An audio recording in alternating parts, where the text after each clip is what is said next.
So I don't know, maybe the gentleman. Recording in progress. She said, "Oh, Miss Caroline, look at what I bought here." I said, "Oh, wow. Tell me, did you think about Alpha when you were home yesterday?" Literally, just like that. For someone that said, "No, when I'm out, I don't think about Alpha." I know all that.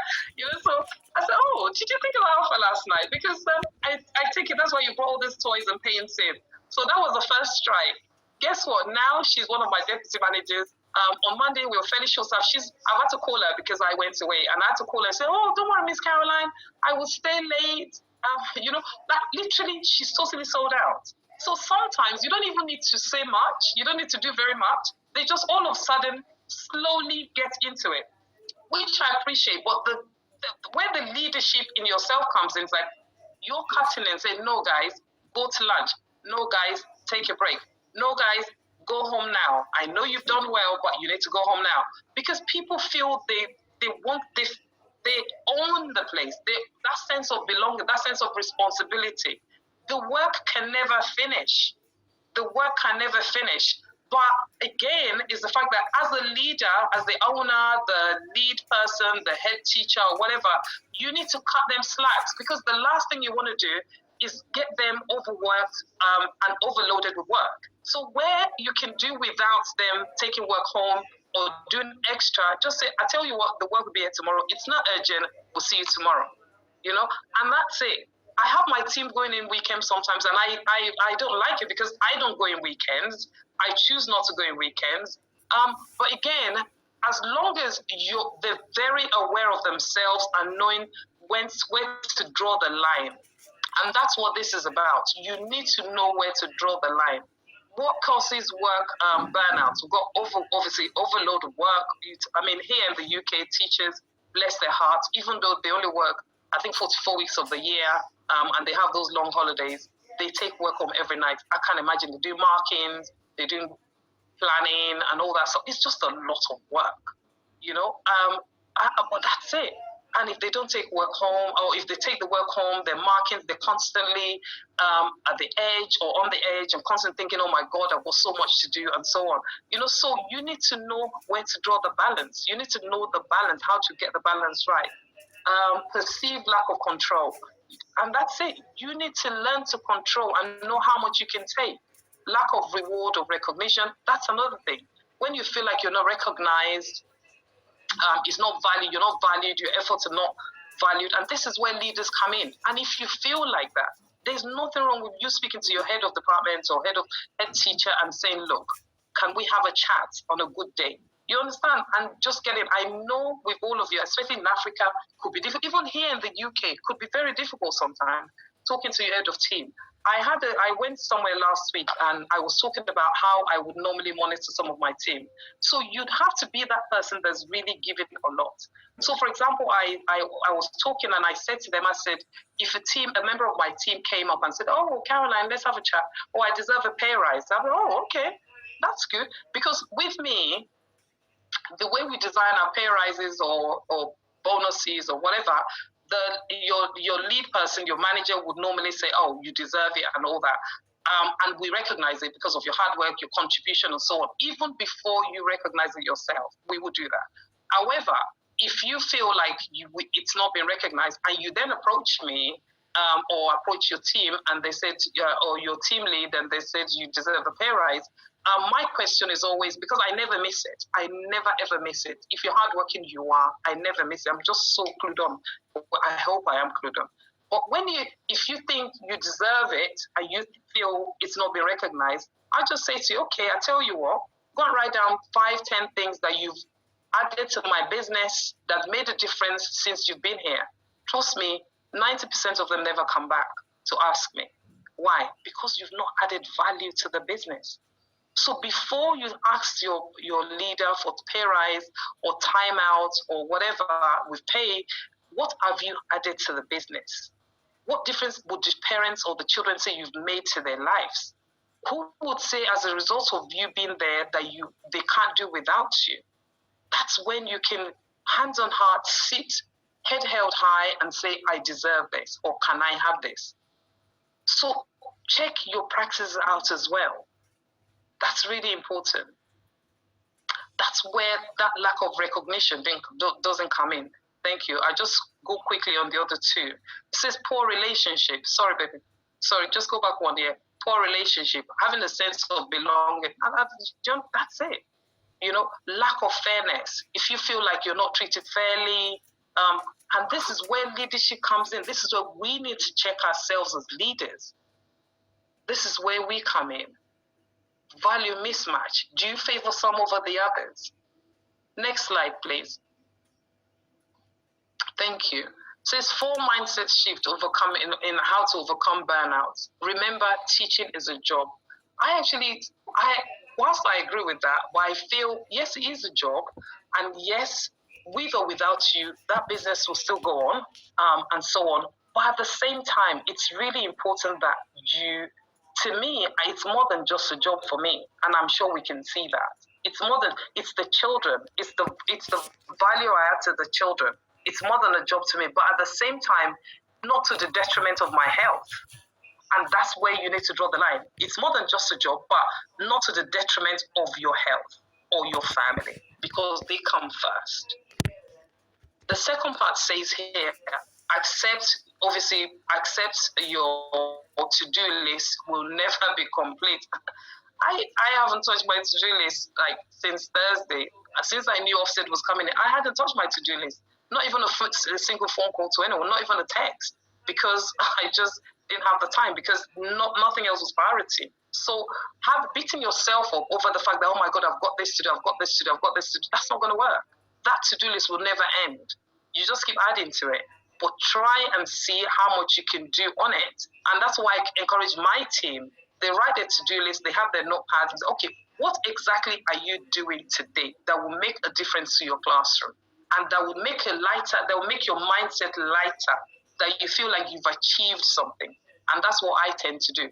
I look at the one, to me, is always about how much money can we get in, whose invoice have I not issued? All right, if it's a big invoice, yeah, let's do that one, and we get it out of the way. So think about it. What is so important to you that needs to be done that would make your mindset lighter, and that you can tackle that one first. And then it says here, keep everything in perspective. Definitely. It's not the end of the world. No one's died. No one's going to die as a result of you not doing that. So keep things in perspective. Don't get overwhelmed and exaggerate every single thing. It's not important. Not to the detriment of your health, ever. And then it says here, you don't have to do it alone. Talk to other people, delegate, especially as leaders. It's good to delegate. I call myself a really lazy leader because I delegate so beautifully. But before I delegate, my team know I can do it 100 times over. So when I delegate, they know if they get stuck, I will step in and do it. So delegating to make the workload lighter on you is perfect. Especially, and the way I look at it, years ago, I had this saying that if you had one person that you're paying, I don't know, 10 naira an hour or something like that, and then your time is worth 100 naira an hour. So why do a 10 naira job when you can do, when you can give it to someone to do it for 10 naira, and then you do something else that is worth 100 naira? So it's you having to learn to balance things properly and knowing how to delegate beautifully so you can use your time wisely. And that's what would help. How do you recover from burnout? Is that because my time is going? That's why you guys are pushing me so fast? Stay healthy is really important. I'm guilty of that. But I've learned to take time out, even if it's just for me. And my team was saying recently that my brain, they can imagine what's going on in my brain. I bet I don't sit down to watch TV, which is true. I don't know what TV looks like. I can't remember the last time I put the TV in my house on, because I love my time. I love my space. And that's it. Find what works for you. What is that thing that makes you healthy? It doesn't have to cost money. Mine don't cost a single thing. It just means quality time with my children at the right time, and then my time, which is me time for myself on the sofa or whatever it is, and just be in my own space for myself. So you find out what it is for yourself, but it's important that you stay healthy. Indulge in personal time, which is the same thing we just talked about. Talk to your colleagues. If you should have trusted ones that you can talk to. See, this is how I'm feeling about this particular work. Is this something you can help me out? Do I need extra training? whatever it is, talk to people about it. Prepare ahead of your schedule. Definitely. I have, and I say this so proud of the team. I make it sound like I did it, but no. It's like we talk about it and then they go and execute. We have a year's plan of what we're sharing for a whole year with the children. For a whole year, for every single month, for a whole year, we have that plan. And all we have to do is every term, we just take a chunk out and email it to the parents. Say, this is what we're sharing this term. So because parents would forget, but because we have it, it becomes so easy to just cut out that chunk for the term, which is 3 months, and send it off to the parents. So you're not reinventing the wheel. Guess what? Come December, you have a new set of children in January, and you start that new role again. So you're not reinventing the wheel that's already been invented. And that time you use in putting that saves a lot of time later on in future. And when a new team come in, they just learn your process, like Miss Dara said, and that's it. So the wheel, there's no new stuff that needs to be reinvented. All you do is just make better those practices. So let's say, for example, we decide we're going on a bear hunt, this month. Next year, when we get to October or November next year, we're going on a bear hunt. But let's say, for example, we went by bus one year, we can decide we're going on a bear hunt and go by train the following year. And that's it. So you just make better the practice and the way you do things. And you just extend the learning when you get to that month. But you don't have to reinvent the wheel again. So we just save all of our pictures and things we've done and just add more to it the following year. And that's what we do per month. And that saves you a lot of time. And this is working in collaboration with your colleagues. And that take away the pressure of thinking what we're going to do next. What else? So, leave schoolwork at school. Some schools you can't, but you need to know how much work you want to take with you. Some schools you can't. With ours, unfortunately, sometimes we do and sometimes we don't. So you have to see what works for you. Make sense of what you need to prioritize. Can I have the next slide, please? Make sense of what you need to prioritize. And we've talked about that over and over again. It's so important. Depends on what is it you're targeting on. Are you the practitioner? Are you the educator? Are you the provider? What are you targeting on? Ms. Dara talks about open a new setting. What are the things you need to do when you open a new setting? Put those things in place. Then start to tick them off. If you're the lead, you open a new setting. If you're the teacher, what are the things that's needed? It's really, really important. Thank you so much, everyone. Thank you. Awesome. Can I see your clapping in the comment section, everyone? Can you send some appreciation down Lady Titi's way? If you got massive, massive value from what she has just shared. I can see all your comments already coming in while she was still talking about, a lot of appreciation for being here. Time well spent. Thank you, everyone. We see it, and I'm grateful. Wonderful. Thank you. We appreciate you. Thank you, ma. That's on Louise. That's the Mercy John. Isaac is saying thank you. Chinelo says good. Esther says wonderful teaching. Amazing.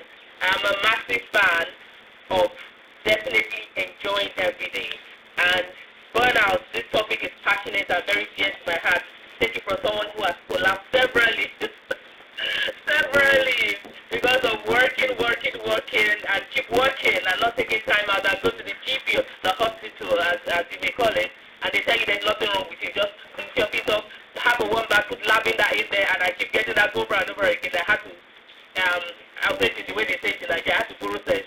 I had to collect sense and add to the one I had. And I had to say, folks, if you want to live a long, full, healthy life, because that is your confession, then you need to change your ways of working. So I'm very passionate about this topic, hence why now it looks like I have no care in the world. Even though everything is happening all around me, I'm like, we'll be fine. My slogan is my life is easy, childcare is easy, parenting is easy, motherhood is easy. Everything about my life is easy. Moving forward. So I'm hoping you got lots of knowledge. That's all I'm trying to say. Still in the comment section, self-care is not selfish. Have a work-life balance. Absolutely, that's what Marianne says. Esther says, what do we do when you're burnt out? Can you please put that in the Q&A section? That will help me, Esther. Please use the Q&A button. That will help me. You're well appreciated, ma'am. That is it. Mama says, well done, ma'am. You have a golden heart. Absolutely, she does have one. This is a Mike Chinaya says, awesome. Have really learned how to work with my team. Good. So just to give you a quick overview, I like doing that just because I think it's a good thing to do. Burnout, I just wrote three captions. So the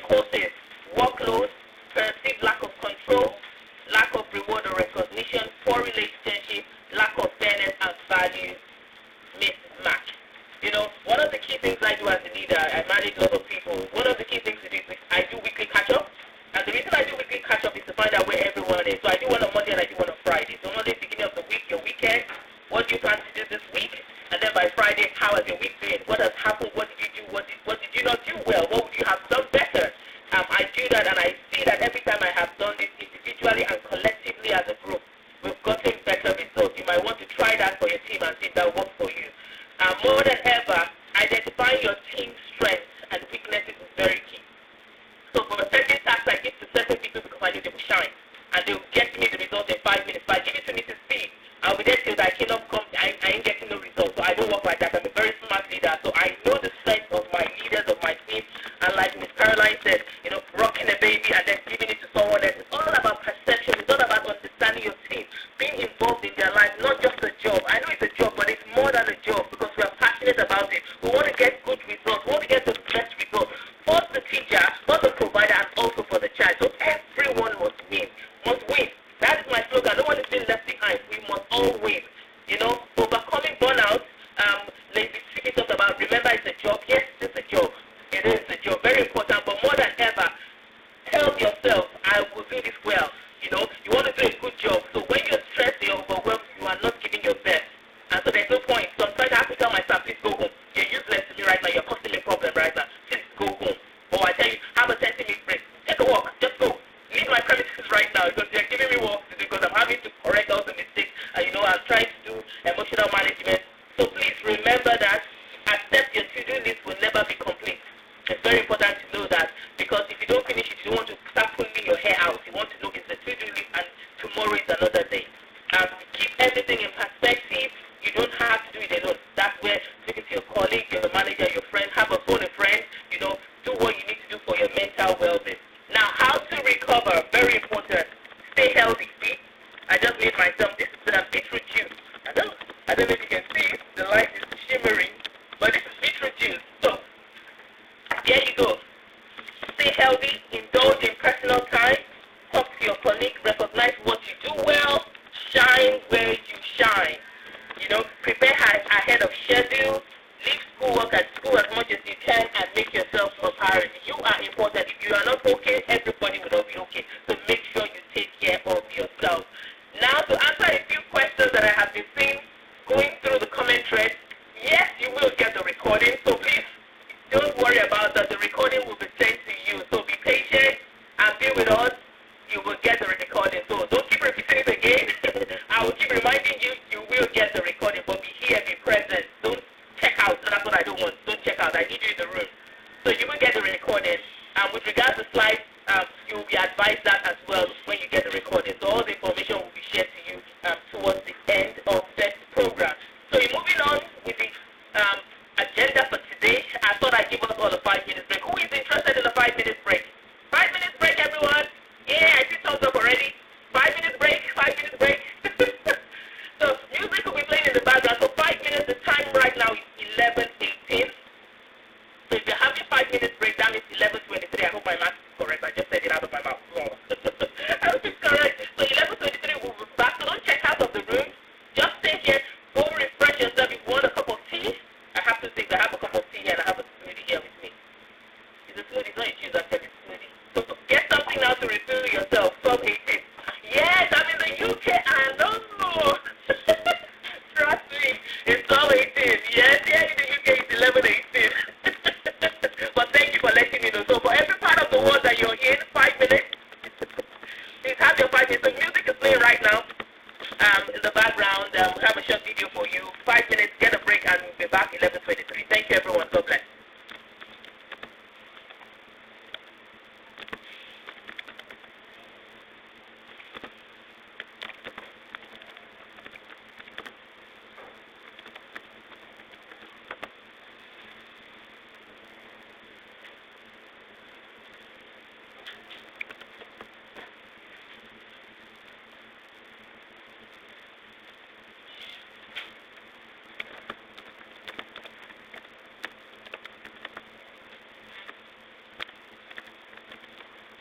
Volume, ma'am.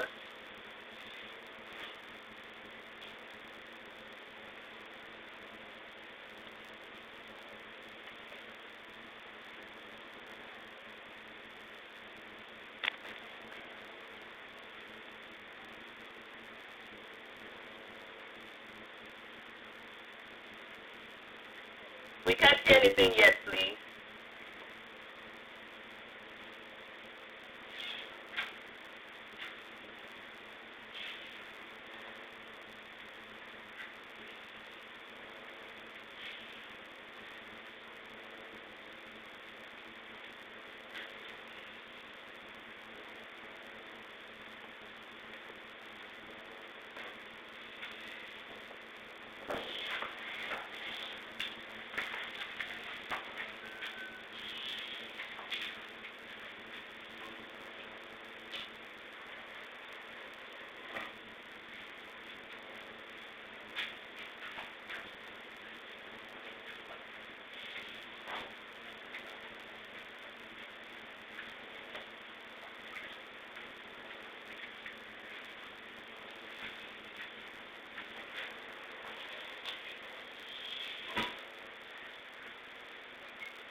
at me and they say, hey, stop tapping. A lot of the time I didn't even realize I was doing it. I have a lot of memories from when I was a child. One that's always stuck out to me, though, was when I was about 10 years old, and I was in school, and I struggled. And I didn't struggle with English, math, or science. I struggled holding still. And I would try to listen and focus and process ideas, but I couldn't help myself. And to be honest, I would sit there and then I would just start tapping, and the students in the class would look at me and they'd say, hey, stop tapping. A lot of the time I didn't even realize I was doing it. And then eventually then the teachers got after me and they would yell at me and they'd say, Clint, you have to stop tapping. It got so bad that I got sent to the principal's office for tapping. And he said to me, okay, maybe when you go back to class, just try sitting on your hands. So I did. I went back to class, and when I felt myself starting to tap, I did this. I sat on my hands. And that worked for about 5 seconds. One time I was tapping in class, and my teacher, Mr. Jensen, he looked at me, and he yelled. And he said, Clint, stay after class. And I thought to myself, this is it. I am done. Now, I've always been the type of person that believes that a single moment in time can change a person's life. And this was one of those moments for me.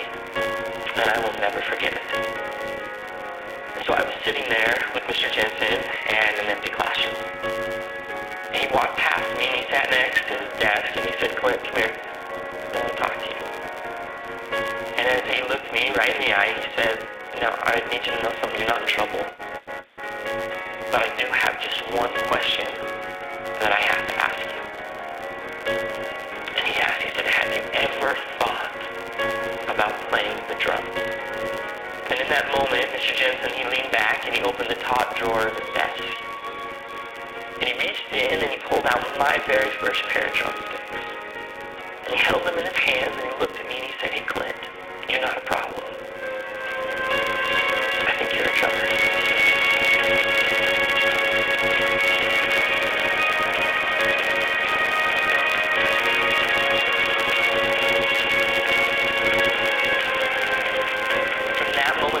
I've never put those sticks down.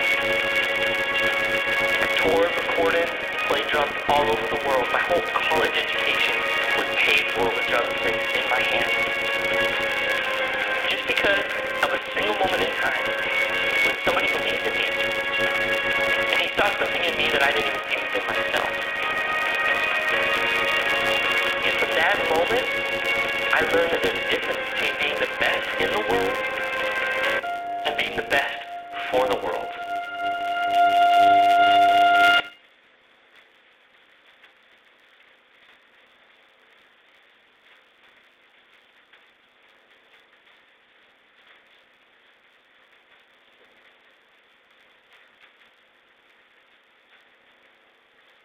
OMG. Did you get that? If you were here and you got that, tell me what stood out for you. That was beautiful to watch.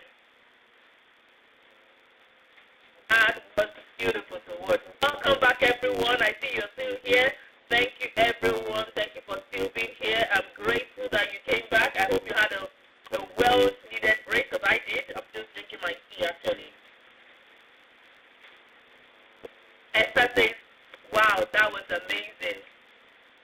Penny says the difference between the best in the world and the best for the world. Powerful. Absolutely. Every child has a potential. Totally, totally. See, I can relate to that video because I have my 14-year-old son. He does not keep still. He's always moving, always moving. And do you know what he plays now? The drum. He plays the drum. So I can connect 100% on these real-life examples now, guys. Real-life examples. So that was beautiful to watch. So I hope you are still enjoying. I really enjoyed it. Good, Abubakar says. Good, good, good. So now let's move on quickly to the next section. Just trying to keep up, bringing up my agenda on my phone. Yes. So we now have a table discussion. Table discussion. And I have my panelists back in the house again. So I have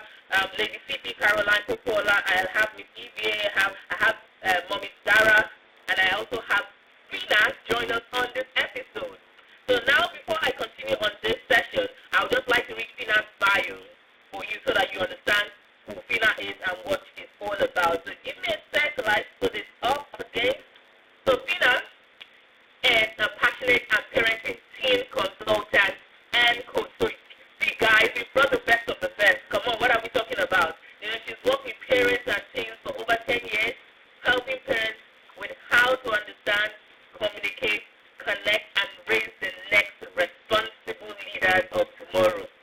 I'm loving that already. I hope you're loving the sound of that too.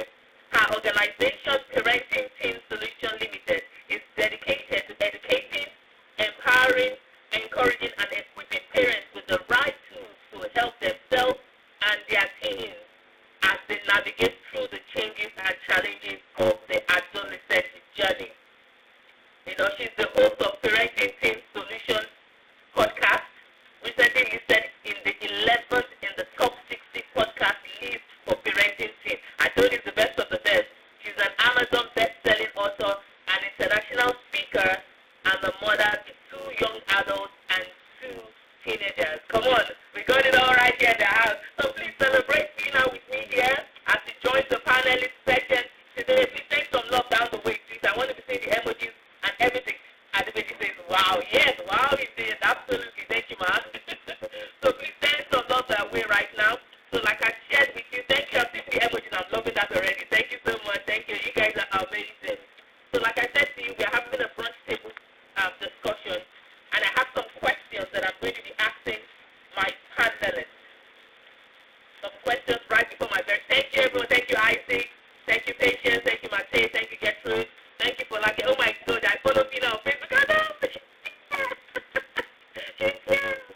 Okay, thank you Zemike, thank you Esther Babalala, thank you. For like I said, she's amazing. Absolutely, she's amazing with a capital A. So I'm going to ask Pina, she's going to be the first person I'm going to be asking my question right now. I have a few questions, so I'm just going to go random around the room.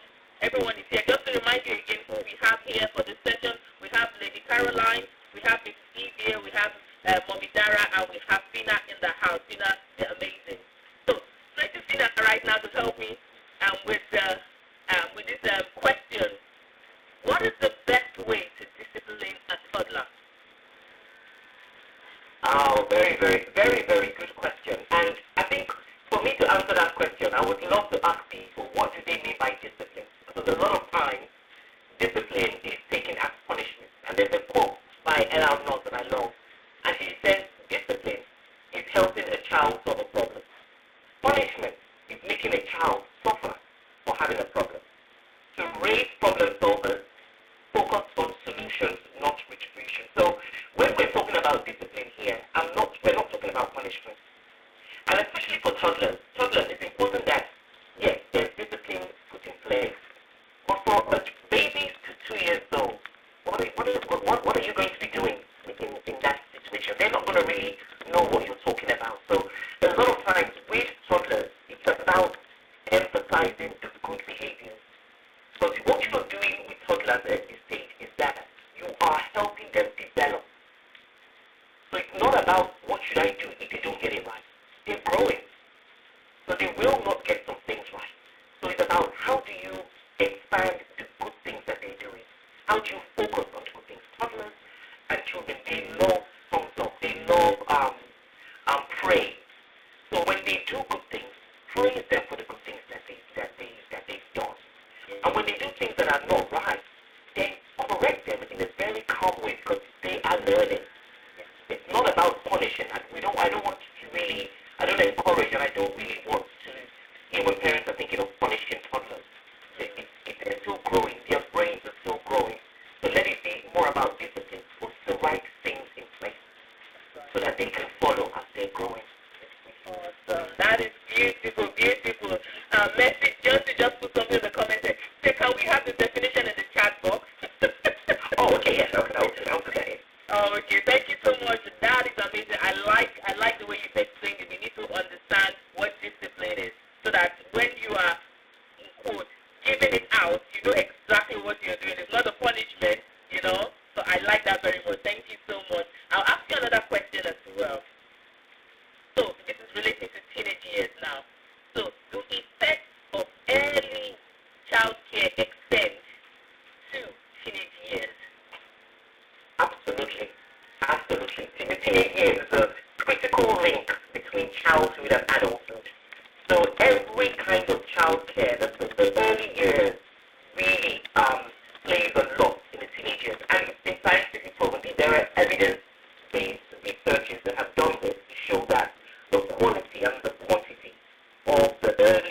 why we always encourage that parents are really strong partners with the child care centers and schools and nurseries, because together you form that partnership that helps the whole child.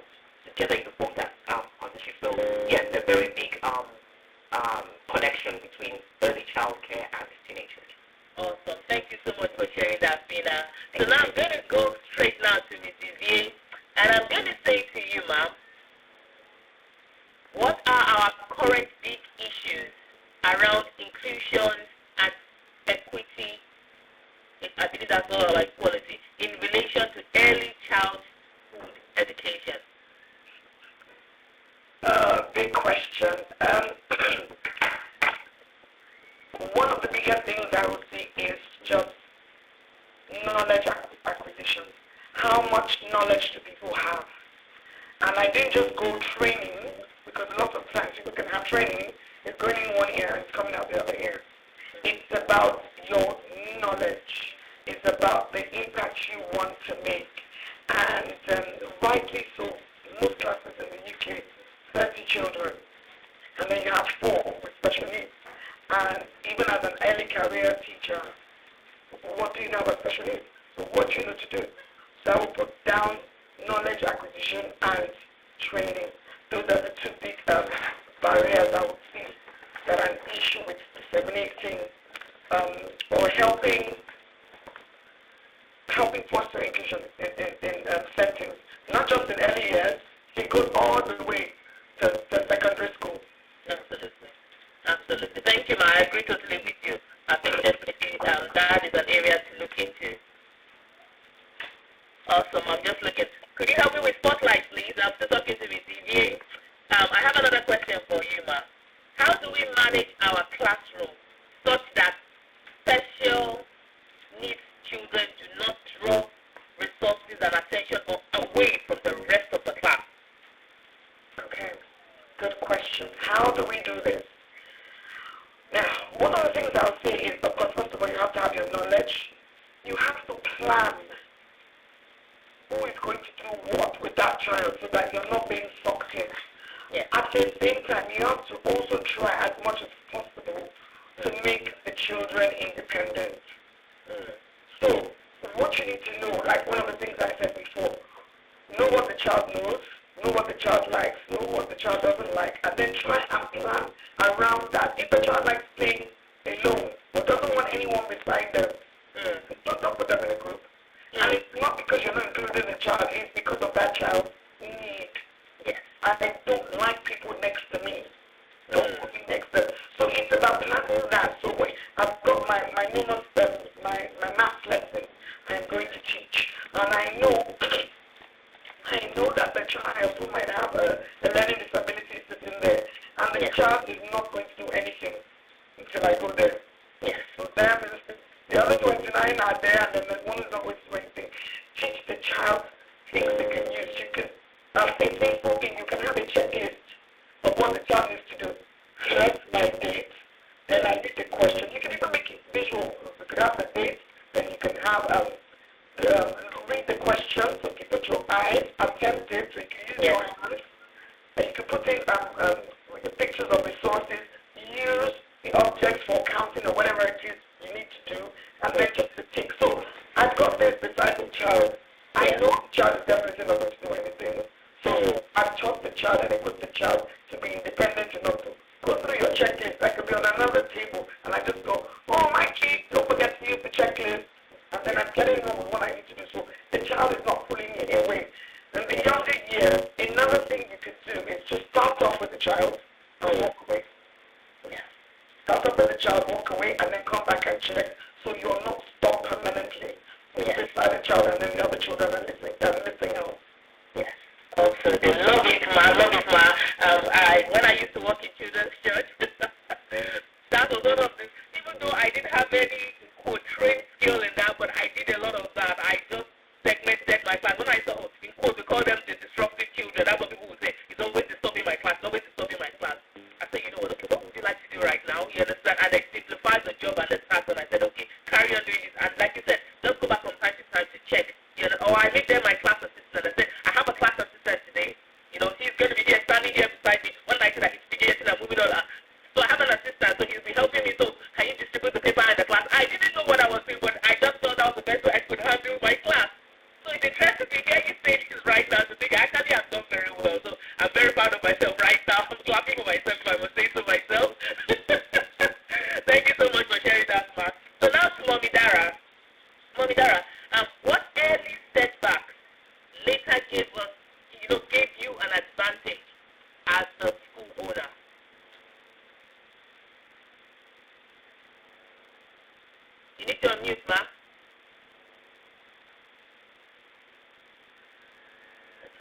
can unmute Mommy Dara. Okay, sorry. That's all right.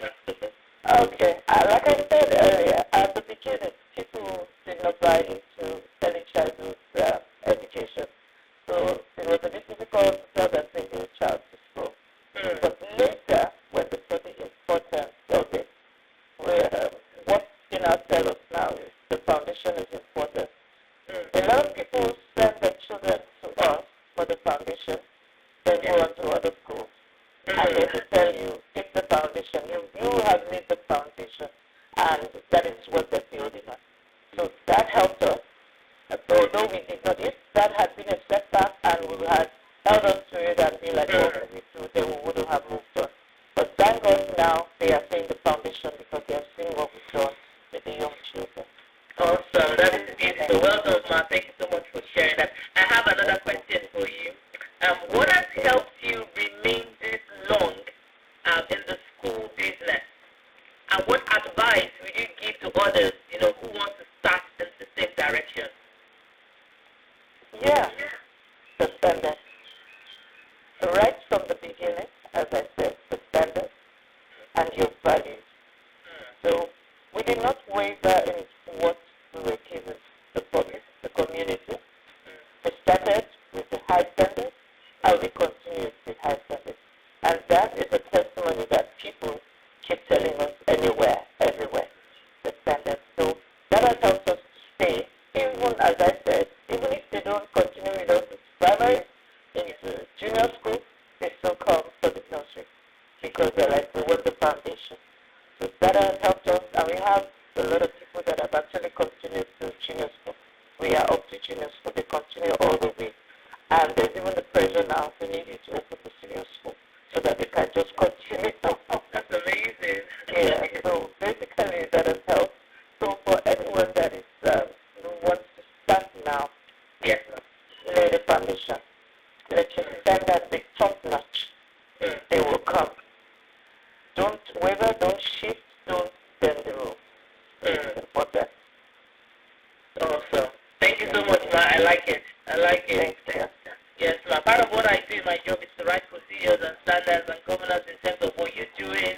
And so definitely I agree with you. Having those set of standards, identifying that, those guides. So even when I'm not there, they just go and open the folders and say, oh, this is what we need to do, this is what we need to do. Yes, Ma. So definitely I agree with you 100%. Now to Lady Chippy, the last but it's no particular order in list. Can you, we're going to be talking about burnout with you, obviously, because that was the topic today. So what can happen if I do nothing to help burnout? Oh, it's not even worth thinking about. I mean, just think about mistakes, accidents. Think about life. I go back to what I said before. With all of your practices as educators, always think about the worst case scenario first, and then work it back. Always think about the worst case scenario. So when you understand the worst case scenario, you then realize the gravity of what we're talking about. Because when it's a case of speed, you just say, oh, it's school, it's teaching. It's not. It's not. You're talking about life. So that's paramount. You don't even play with that. And secondly, what I say to my team is, imagine your own child, your nephew, your nieces, are the ones that are being looked after. How would you feel if someone that's been through the woods and been through whatever, and they're looking after them? So constantly think, don't think about, oh yeah, I'm just doing a service, I'm just doing a job. The worst case scenario, you don't want to get it wrong. If you get it wrong, that is the life you're talking about. I mean, we've had cases and cases of cases in schools here where a child is at a playground play is led to the death of a child. It's everywhere. Just simple playground play has led to a death of a child. I mean, we had a case in Nigeria with swimming pool only. You think the normal thing you do, going swimming. Can you imagine if someone has taken just that extra care, has just done that risk assessment and tick the right boxes and make sure the right adequate number of staffing, the rules are followed, not be talking about it. That may not have happened. So it's so important. I mean, I have a quote here that says, burnout is nature's way of telling you you've been going through the motions and your soul has departed. You've been going through the motions and your soul has departed. Can you imagine? So think about your soul departing. That's deep. Burnout.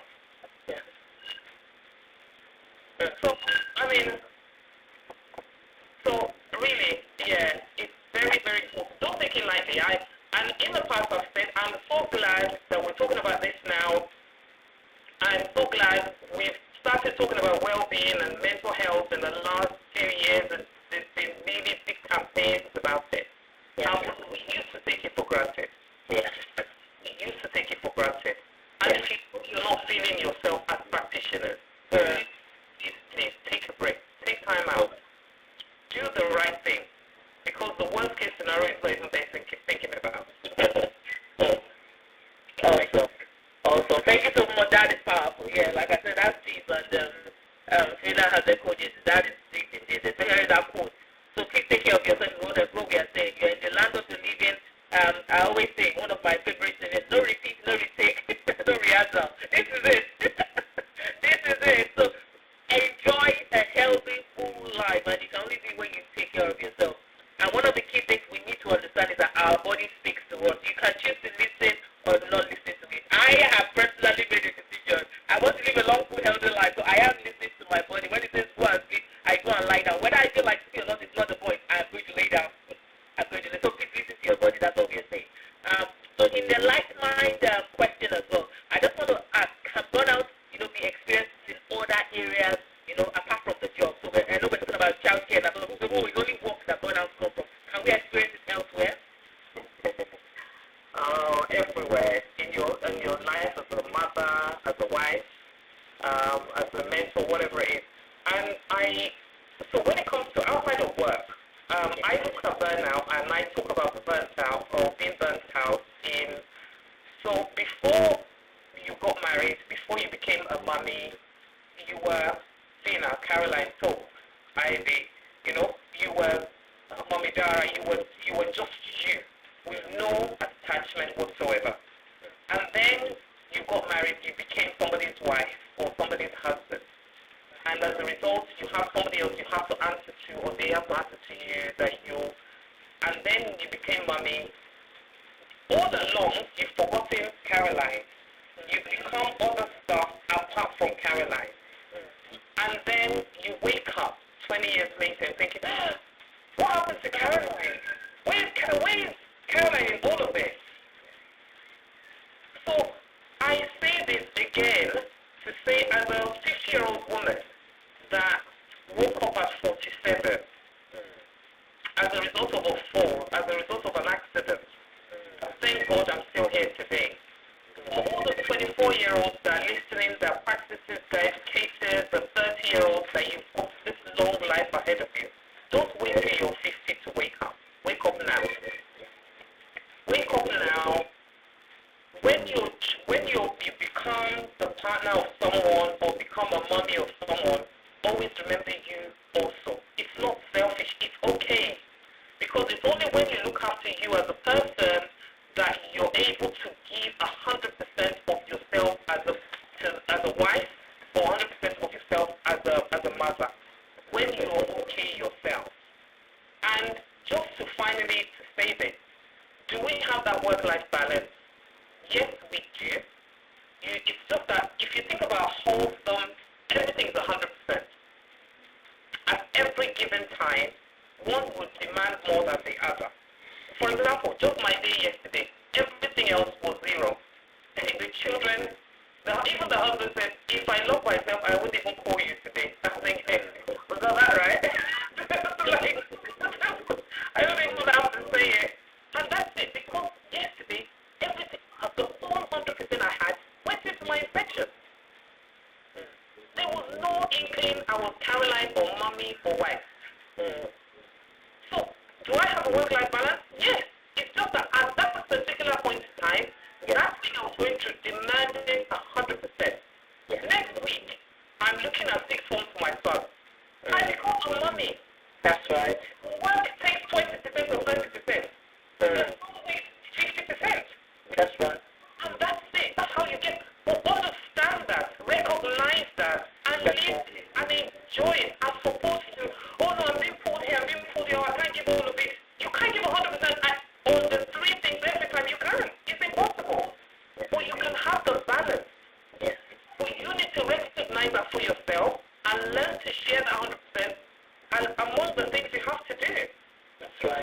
what work-life balance means and to avoid the burnout.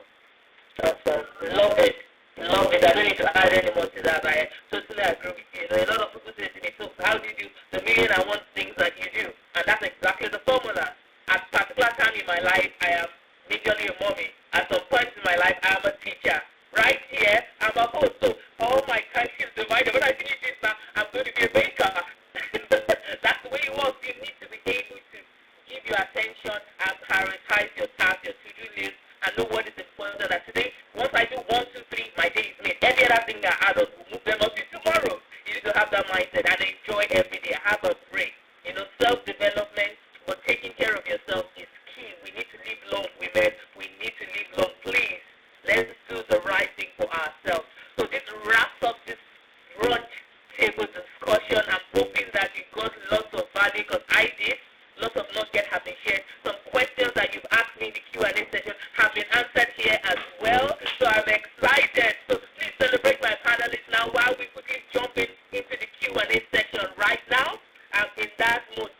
Celebrate them and give them some love right now. So I'm opening the Q&A bar right now. I've answered some of the questions already, and I see I've got help as well. Good stuff. Okay, I see Miss Evie is already typing as well. Thank you, Ma. I appreciate you. I see you're helping me out. I celebrate you, Ma. Thank you so much. Okay, I see you're typing, so I'll leave that alone. I would ask that question. It looks like a lot of them are for you. You have massive fan here, Mom. You have massive fan. And I am a massive fan, I'll say as well, because special needs, I think, we are not as enlightened as we are, and you being here is a massive blessing for us here. I know, I'm blushing because I was telling my daughter.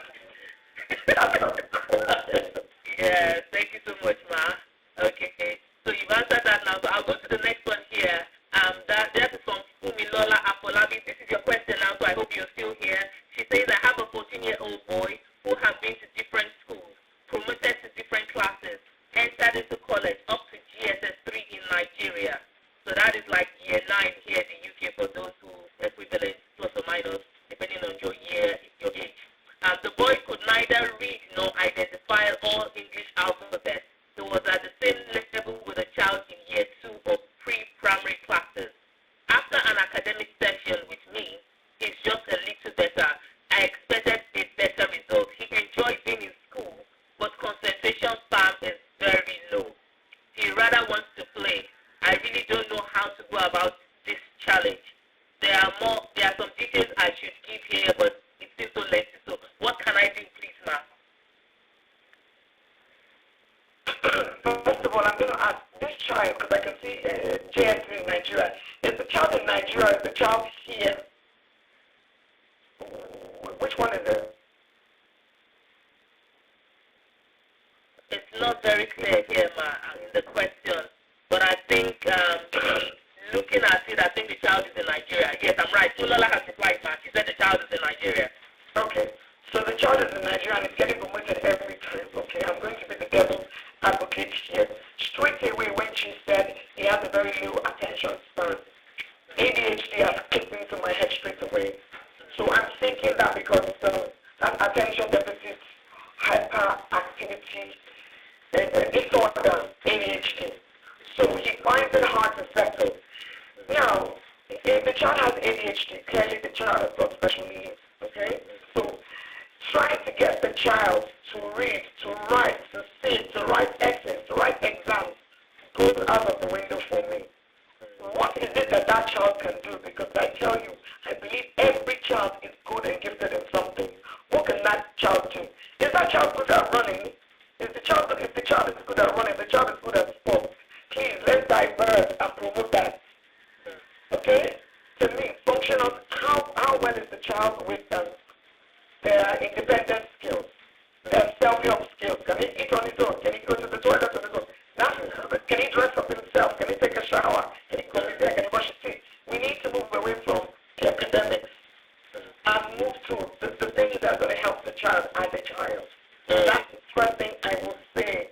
Clearly, an assessment should be done, but if you're saying the child is pre-year 2 level, so I'm thinking we're talking year 1 now. So basic things, I can write my names, can I write CBC words? Those are just the kind of things that he's got needs, definitely. And if those needs are there, do not cloud and times tables and writing essays and sitting for JSS exams. I think that's what they're called. Forget about all of that. Now, where you need to work with that child is that child is that's GS3 there was 13, 14. Yeah. This child is going to be 25. What is this child going to do at the age of 25? Do I want to be given a 25-year-old about? So do I want to concentrate on that? Do I want to concentrate on the child being able to dress up himself, to make a snack? I will channel all my energy into seeing that the outcomes of this child can be a successful adult with self-help skills. Also, you can start with slowly bringing vocational skills. If it's carpentry, if it's baking, if it's threading, it's so many things. If it's photography, there's so many things you can do. Apart from math and English and science and GCSE and German, that's what you need to do. And then we need to change the mindset of the adults working with that child. So parents, the family, the siblings, the practitioners, the schools, all those things have to come into place to help that child. I hope I've answered the question. I believe you have. I personally, I found that useful as well. Yes, totally. So, Ms. Fulola, just in the comment section, let us know if that has totally answered your question, but I believe it has. Thank you, ma'am, for that. I have another question here. This is for Ms. Carol. Okay, let me do Mrs. CB's question first, because I understand. Let's see. What is please, this is from Isaac. What is the best classroom management practice to adopt to handle hyperactive learners students?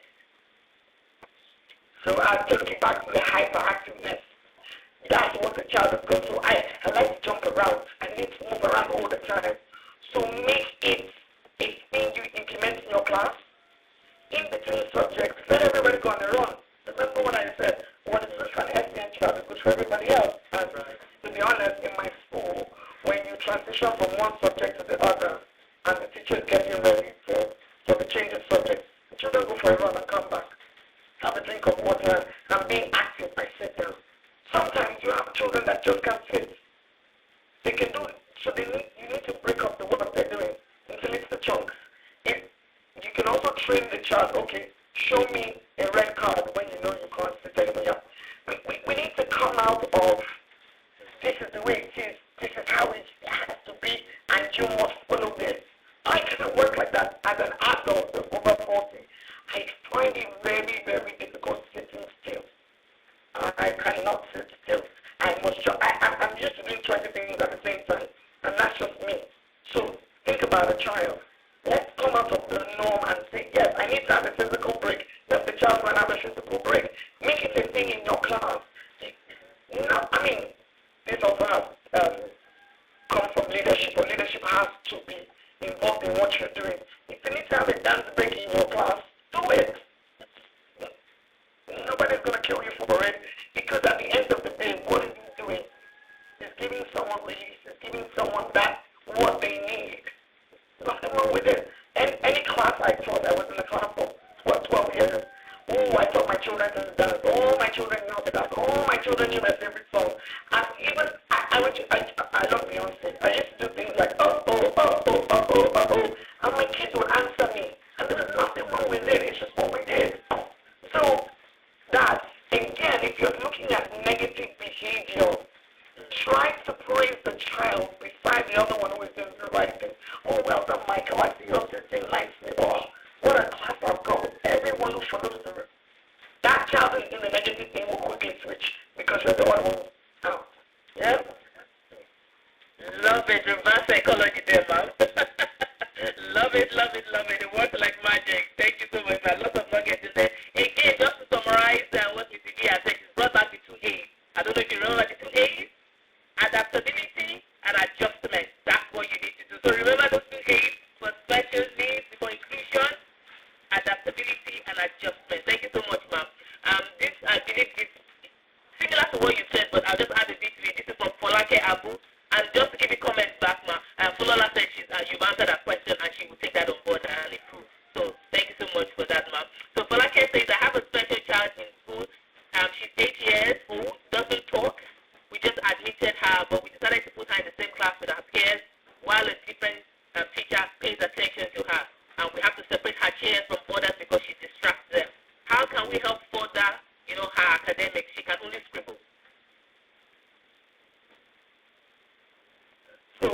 she's nonverbal. Because she's nonverbal does not mean she's not communicating. Because with the things she does, she's showing you. So for example, I'm in these extreme cases. If I'm covering my ears, I'm not telling you keep quiet, but I'm saying your noise or what you're doing is disturbing me. That's what I'm showing you. In terms of academics, first thing I'll say, if you can, do an assessment of where she is. Say, for example, we do an assessment of where she is and we find out that she's working at reception level. But what you want to do, you want to get her to year 1 level. Look at the objectives and the outcomes for the child in year 1 and start slowly teach her to get there. Don't try and do from reception straight to year 3. It's not going to work. So start with little chunk sizes and see how she improves.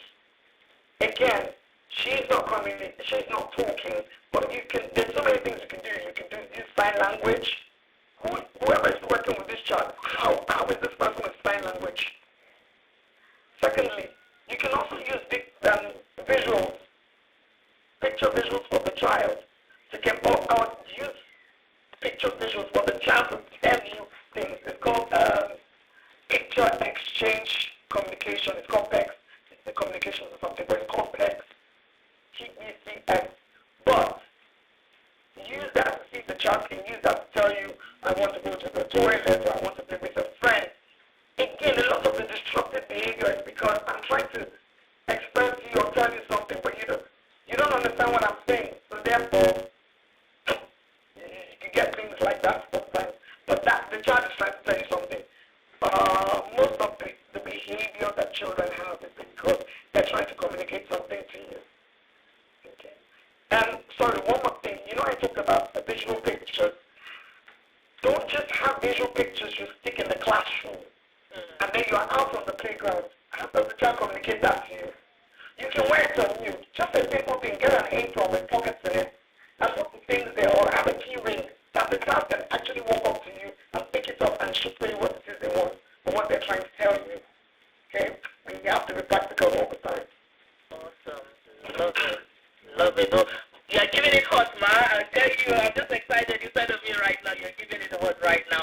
And I'm very, very excited that everyone, okay, flashcards. Okay, yeah, we do call them flashcards, yeah.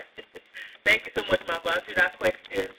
Let me see, I'm just trying to answer questions relating to you quickly first. Okay, so I have Agatha. Agatha says, what are the best ways to handle a child's tantrum? Because you tell them what to do, and my 4-year-old daughter will be telling me no, she won't. That's being a child. That's what children do. They tell you no. But again, what is the child throwing the tantrum about? What is it exactly you want the child to do? Have you taught the child how to do that thing first of all? Because sometimes they may not understand what you're talking about. It's just a simple thing. And then start to teach them routine. But at the same time, be firm. Let children know this is not on. You can also give them choices. Say, for example, you want them to go to bed at a certain time, and they say, no, I want to watch TV. Just give them choices. Okay, you can go to bed and make them choices that you actually want. So you're telling them in your way. They don't know that. Just say, you can read a story, or we can sing in bed. I don't know if that's a comparison, but that's what you're doing. So we've taken the TV out of it, and we've taken not wanting to go to bed, and giving them choices you want. That way they feel, oh, I'm in charge. I'm actually picking what I want to do, but it's actually what you want them to do. So giving them the choices, healthy choices that you actually want them to go through.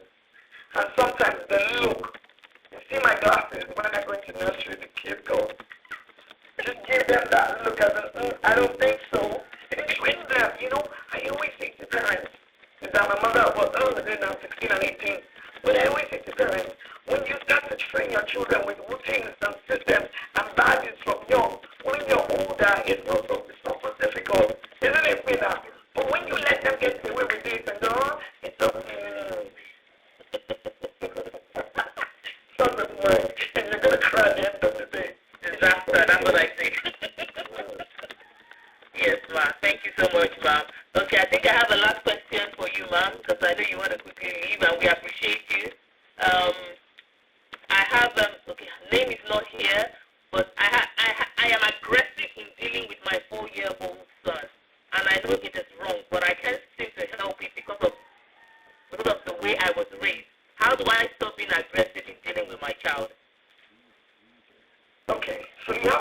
about this.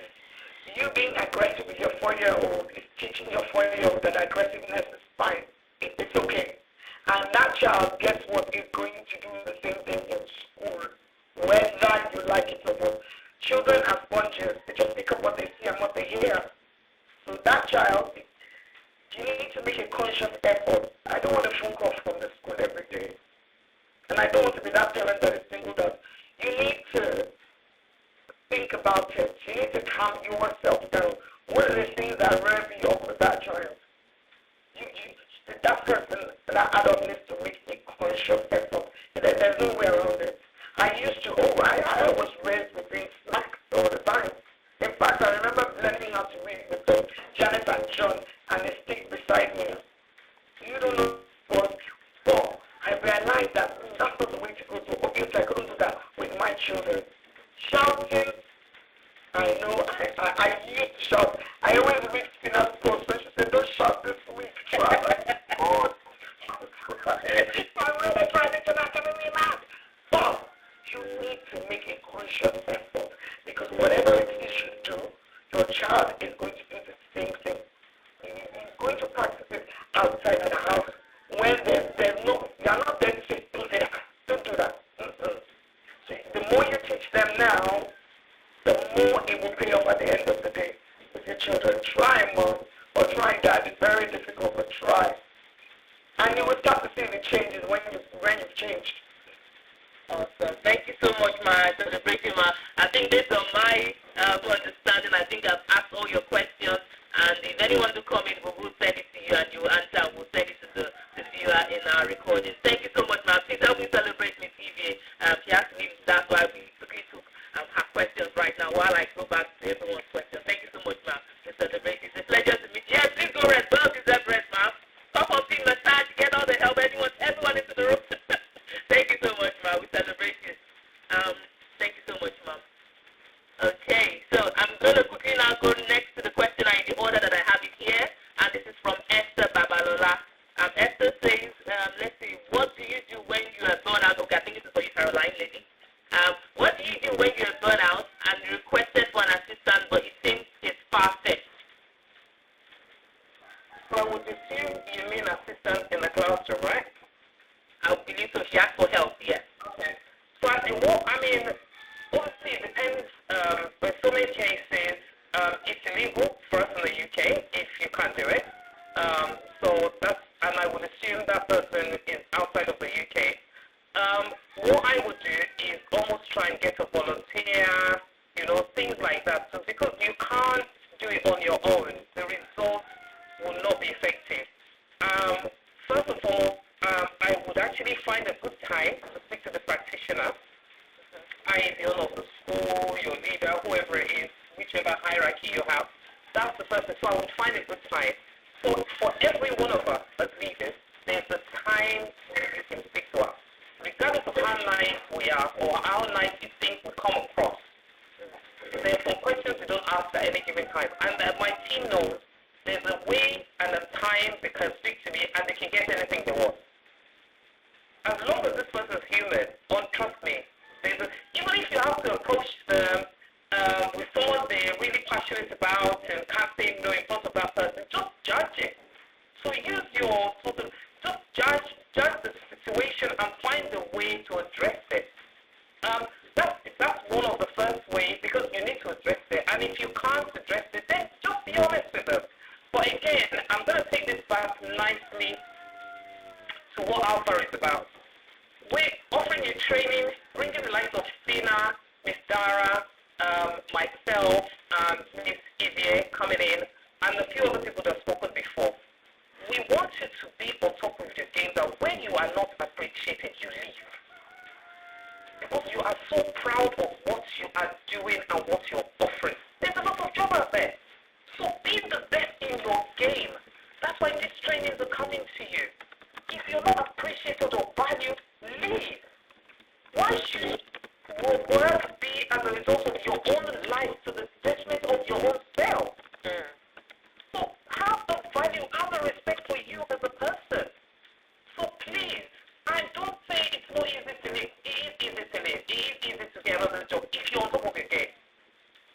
In the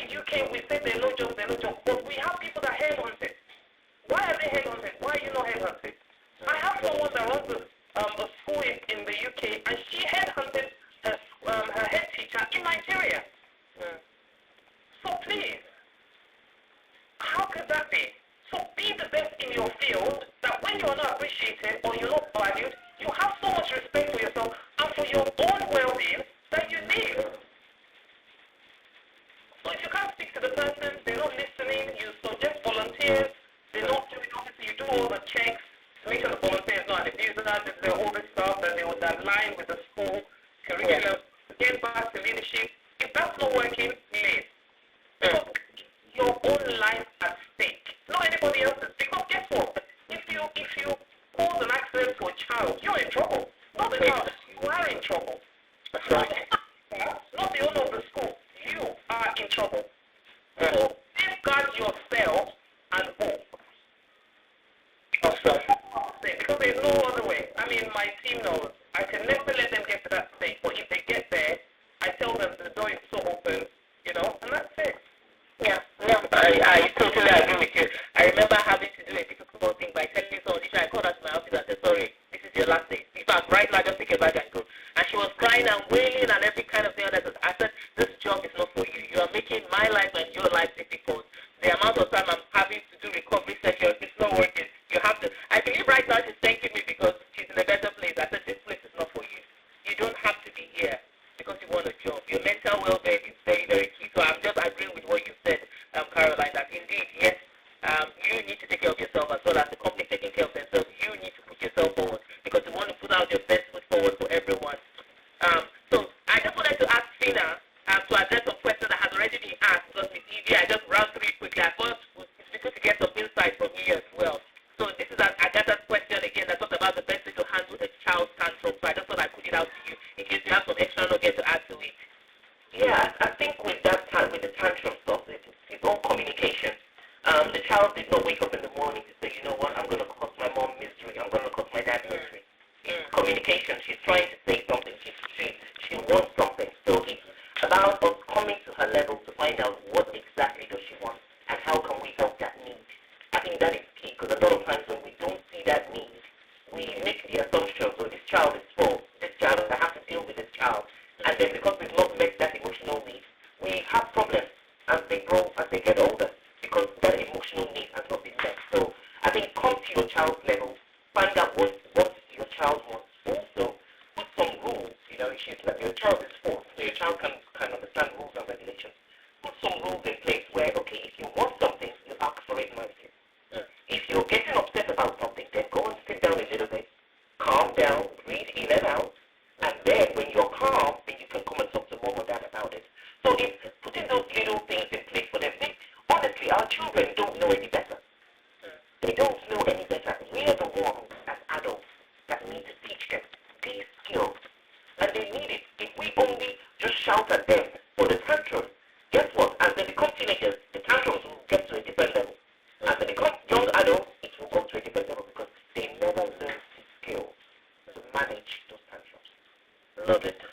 Love it. I can relate with you. My son, when he was in year 4 to year 6, I was constantly getting messages to come to the class teacher calling me to speak about things and over again. So my son is a big boy, so he's bigger. So any small slight push, they're all falling down and accidents, and I have to say to him, just like you said, call you and say, you know what, you see, you're the only one going into that room. And it doesn't mean that you're doing something wrong. It just means that you need to manage a lot of your activities better. If you're playing with someone smaller than you, be gentle. If you push them, they will fall down, you know. You would like to be to go to hospital. So I'm just agreeing with you that definitely explaining the repercussions and consequences of their action, directly or indirectly, doesn't mean you are being deliberate about it. Even in play, but they need to know that there's consequence for every of their action. Even the language that they speak as well. I've got called that your son said it and he heard it from me. I said, you can't use that word, darling. You can't. You know, it's hurtful, you know. You make other people feel the certain way and you want everyone to be okay, isn't it? So I'm just agreeing with you that you're absolutely right. Coming to their level and understanding and communicating in the way that they understand is key. Both need to understand ourselves. So there's another one here. I thought it would be good to hear your perspective as well. No name, but it's about being aggressive towards another 4-year-old child again. Being aggressive to the child. So how do I stop being aggressive towards my child? I think I want to take, there's a word that Caroline used that I love, and she said, think of the worst case scenario. And, I mean,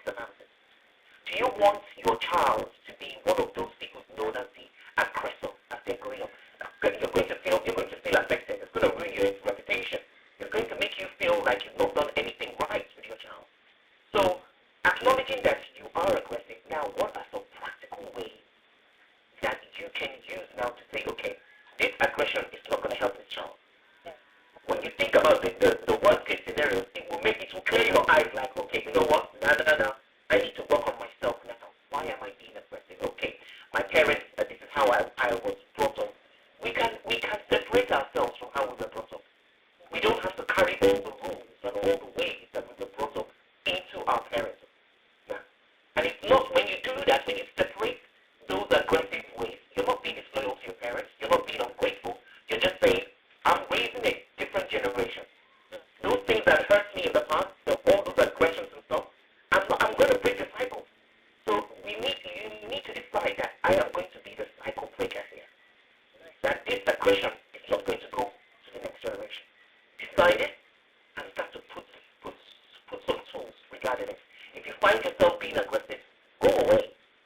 Go and calm yourself down. The same thing I said, let's teach the 4-year-old about tantrums. Those aggressions are tantrums as well, adult tantrums.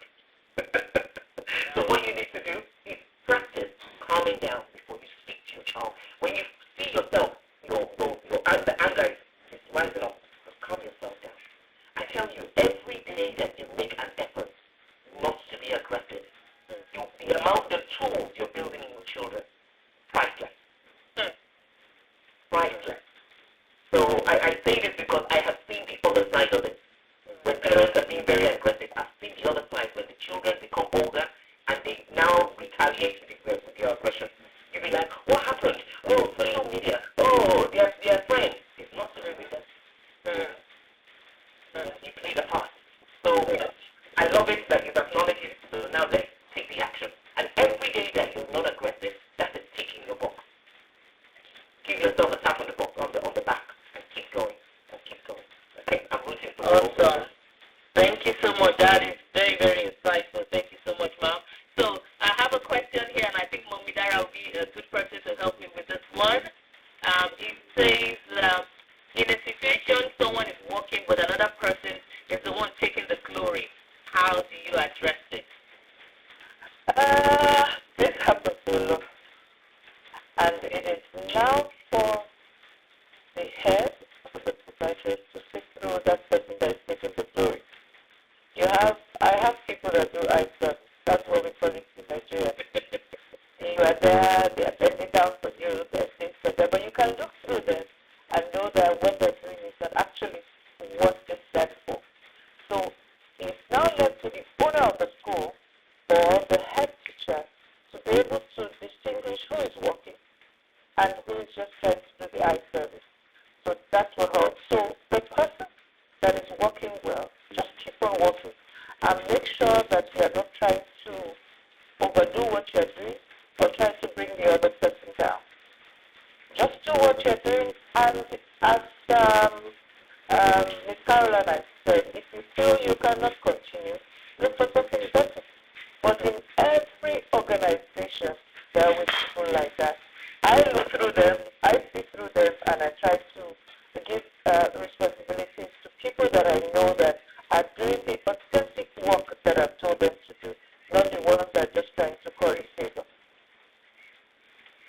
Thank you so much, Ma. I agree with you totally. Thank you so much, Dada. I hope that's useful in responding to the questions. Thank you. I see some comments already. Thank you so much. I really appreciate it. So people are grateful for all the feedback they're getting. Trust me, they're getting live and direct here.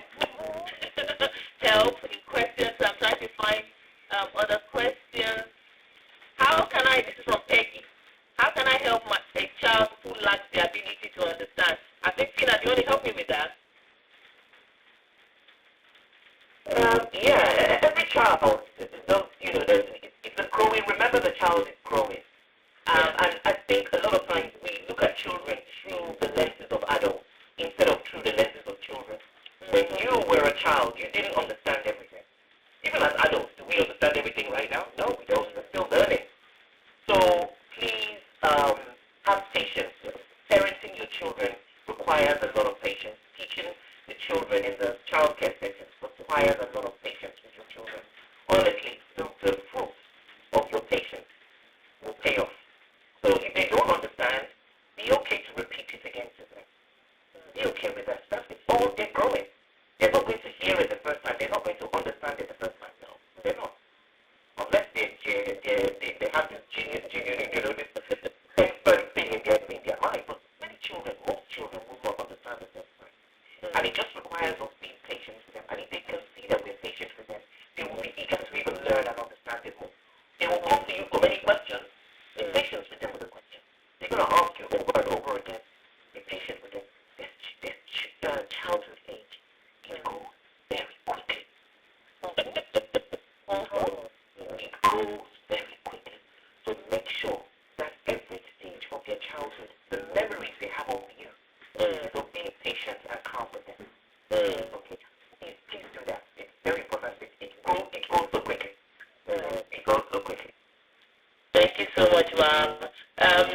do you want to add anything to that?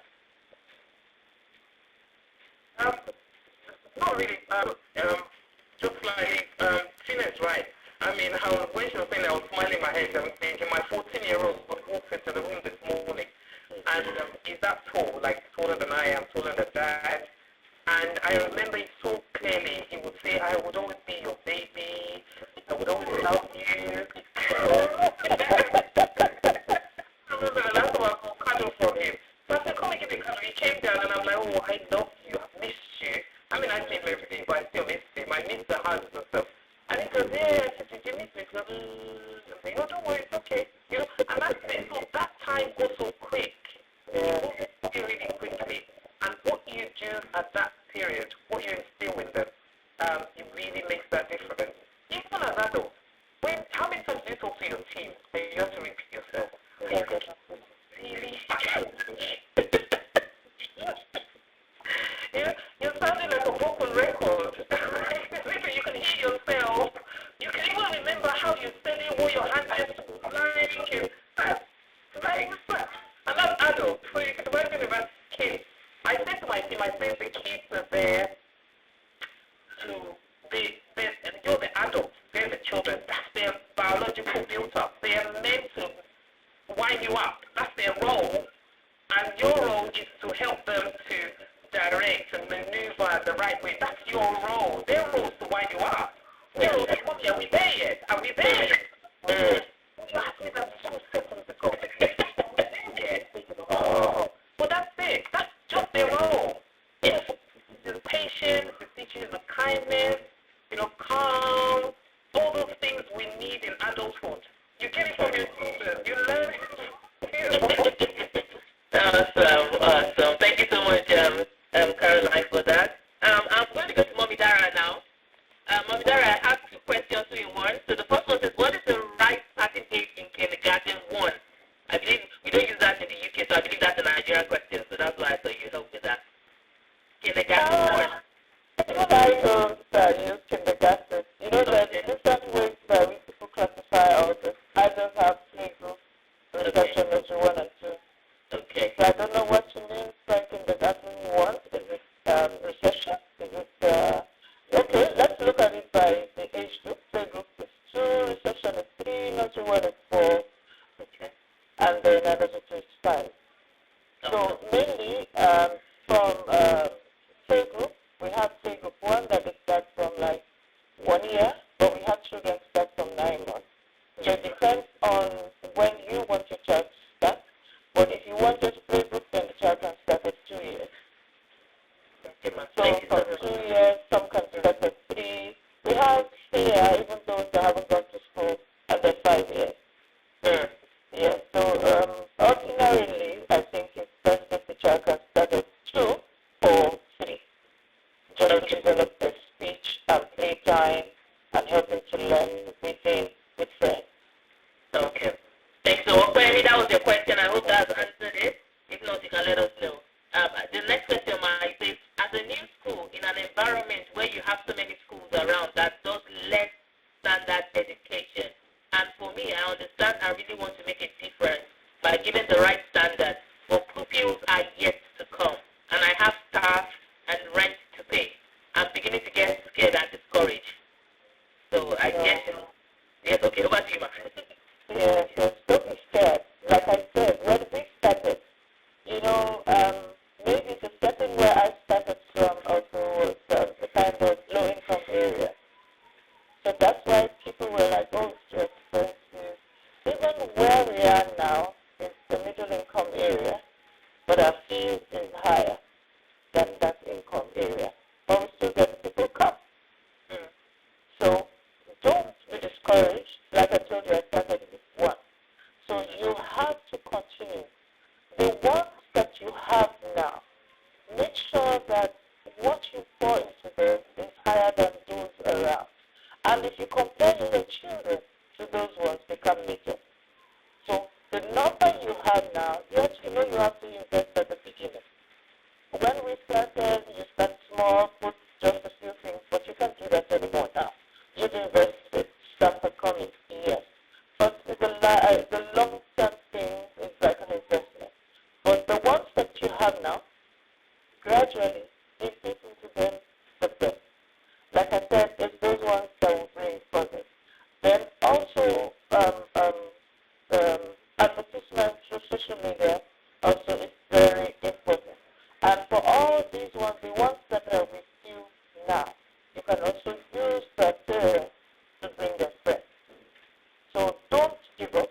sure you continue, it will definitely be. And what you have, the vision that you have, will materialize with time. Awesome. Thank you so much, Ma. Yes? I know you're about to round up, but can I just add on, obviously from a business point of view? So in terms of your starting, what I could even say going further is, let's say for example you have 5 members of staff and you're paying them for 40 hours a week and there are not enough children. What you could do is have a word with all of them. So have a heart-to-heart, they know what the business is like, they can see it. And maybe reduce their hours so you can still have all the 5, reduce their hours to 20 hours a week. So you still keep all the staff and you still gain all of the values that they're adding onto the business. But at the same time, when the children start to come in, then you start to increase their hours as well. And that means they've been through the walks with you. You understand? They've been through the thick and thin with you. So reduce their hours instead of having to lose some of them and they don't have a job at all. Reduce their hours from 40 to 20. Use all of that. And then as the children come in, you start to increase their hours. The other thing, I get my team to distribute flyers. There's no work that is too big or too small. Because if they are in the space, the nursery, and there are no children, what are they doing? They need to get out and distribute flyers, talk to parents. I get them to, we have something called a bus that takes 6 children. I get them to push it, and they push the children they have, the babies they have, and they give flyers out to people. They get to go to events, go to parks, go to playgrounds, and meet parents. So use them that way. Don't let them just sit there. They're not just teachers, right? We've all got to promote to get the money coming in. So please use them. Don't just get them sitting there and looking good and drinking coffee. It doesn't work like that. We have to make the money together. Awesome. Awesome. Thank you so much for that. I'm just looking at some questions of one out here. I think there's a bit of repetition, but just for the benefit of mentioning, and that was for Chineye, your question. I hope we answered that. So I have from Adeni and also Itoro. So the question, since you're here, Caroline, it says, how do you balance parenting and career without burnout? That word.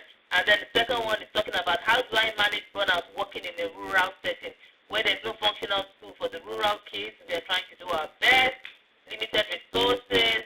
I don't have stable teachers or volunteers. Sometimes they're just two running the schools, nursery and primary section.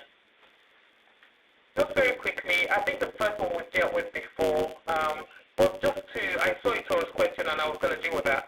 Itoro, basically, how visible are you? How much fundraising have you done? You know, all of those things. You can't, yes, you're in a rural area, but social media is not rural. So get your thing out there. You need to put work to it. You can't just not do anything and say you're in a rural area. People would like to know that you're in a rural area, you're trying to do this great thing that you're trying to do for education, and they'd like to fund it. And things around, you've got to make your account visible for everyone to see. Genuinely, you know, like be transparent and all that stuff. But get yourself out there. There's so many charities out there that are helping organizations like yourself, even if you're not a charity, that will give money to help these children, that will bring books to help these children. So don't just limit it to the fact that we're rural, we can't get anyone. Get yourself out there. Visibility, you've got to work at it to get the people in to support you. And well done for coming here, because this makes a difference as well. So try and reach out to the team. Let's see what we can do. I can't say we're doing everything, but reach out to the team. Let's see what your needs are, and let's see what we can do. All right? Awesome. Thank you so much for that. Then I have just 2 more questions. I'm happy to say this is the first time I've answered all the questions, and I want to do that quickly. So thank you all, 51 of you still here. Thank you so much. This is Martin Wisdom from Ghana. He's an Eastern Regional Best JHS teacher. In my county, corporal punishment has been banned, and as a result, learners have taken the leniency of teachers to be their weakness, and as such, they don't even take part in so many activities in school. How can we deal with such learners? Mami Dara, do you want to help us with that? Yeah, muted, ma'am. So, like a good thing with this child rights, those things, and it's gradually affecting everybody. But just as we keep saying, it's a place of bringing them together, sitting them down, and letting them know the importance of the different activities they're supposed to be involved in. For us here, the